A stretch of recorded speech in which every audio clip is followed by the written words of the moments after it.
लगै छी हम चमचम मैथिली गीत में अहाँ सबके स्वागत करै छी।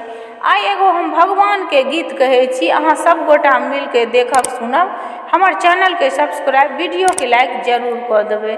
संग दऽ रहली हमर बेटी चंदा ठाकुर छथि। जय भगवान। साओं से आजो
दूतारे